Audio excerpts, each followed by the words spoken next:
It was a moment carved in fire and blood, where history, myth, and mystery collided on a single battlefield. And from the dust, a man with no name rose with a burning blade of iron. His story was whispered for generations.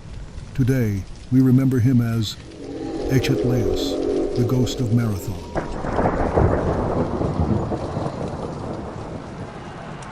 The Persian Empire, unstoppable and vast, had brought war to the shores of Greece. On the plain of Marathon, just 26 miles from Athens, 10,000 Athenian hoplites stood shoulder to shoulder, facing a force nearly double their number. Behind them, their families, their city, their future. And then they charged. The Greek phalanx met the Persian line like a thunderclap. Shields cracked, spears shattered.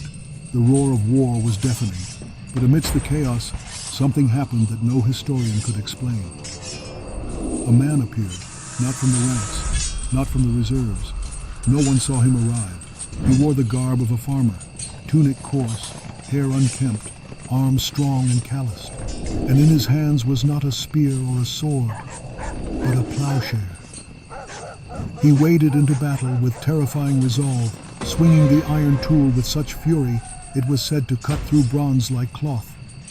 Witnesses later claimed the weapon glowed red-hot, as if lit from within. Some swore it spat fire, scorching enemies where they stood. Others said it emitted a searing beam of light, strange and blinding, like the flash of a star pulled to earth. The Persians fell before him, burned, broken, stunned. He fought without rest, without injury, and then he was gone. Who was he? The Athenians, dazed by victory, searched for the man. No one knew his name. No one recognized his face. Yet when the city erected monuments to their heroes, they included him, etched into paintings and shrines, alongside generals, gods, and warriors. They called him Echetlaeus, meaning he of the plow handle.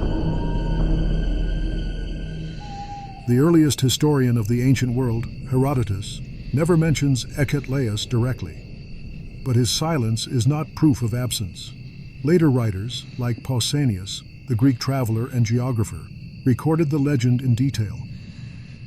In his description of Greece, he writes of a strange warrior who appeared at Marathon, wielding a plow, striking down enemies, and vanishing. The Athenians, he says, believed it was a divine being, and so they built him an altar in the heart of the city. Even in official art, like the Stoa Poikile, a famous painted colonnade in the Agora of Athens, Echetlaeus stands among the known heroes of Marathon, real flesh and blood men, not allegory, not poetry, representation. Some believe Echetlaeus was a god in disguise, perhaps Ares, god of war, or even a manifestation of Demeter's wrath, rising from the earth to defend the soil of Greece.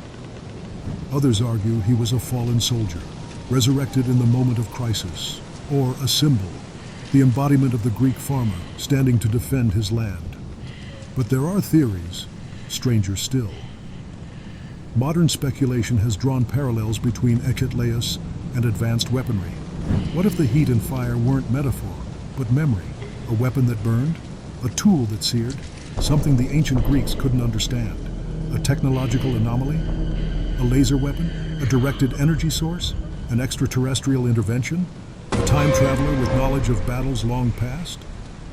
There's no physical evidence of Echetlaeus, but oddly enough, soil samples near Marathon, according to some researchers, have shown signs of vitrification, earth melted by intense heat. Nothing conclusive, but it adds fire to the story. After the battle, Athenians placed Echetlaeus among their divine protectors.